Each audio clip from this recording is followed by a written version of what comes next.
خيو نحن مجانين بحب هاي البلد والله. تعرفوا ليش؟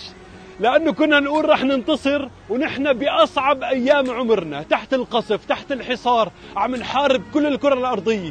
كنا نقول رح ننتصر. كتير ناس صاروا يخونونا، يضحكوا علينا، يقولوا بعتوا الثورة، بعتوا البلد، بعتوها لمدري مين، أبواق، مرتزقة، ما بعرف إيش. المنيح فيهم كان يسكت ويقول بعقله هدول مجانين، شو عم يعملوا؟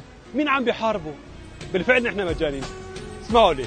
والله العظيم نحن منصورون بإذن الله، والله العظيم النصر قد اقترب. يا ثوار نحن منصورون، والله العظيم نحن منصورون. الشيء اللي بنعرفه انه نحن لسانا صامدين، لسانا مرابطين، ونحن مكملين، نحن مستمرين. احنا ثورتنا بعون الله مستمرة، ننتصر او نهلك فينا. لن هاي الثورة لن نرضى الا برحيل الاسد. حتى لو تصوبت 1000 مرة ومرة، حتى لو بالنهاية استشهدت، ما عندي مشكلة ابدا، لانه الشيء اللي عم ندفع ثمنه غالي كثير هو سوريا الحرة بإذن الله.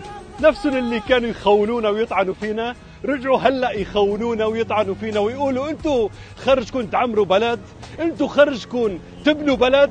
بنفس الجنان، بنفس اليقين اللي قلنا فيه بانه الثورة رح تنتصر، وبانه الاسد رح يسقط، وبانه سوريا رح تتحرر، بوعدكم بانه سوريا رح تنبنى ورح نوصل لسوريا الحلم بإذن الله. قولوا يا رب.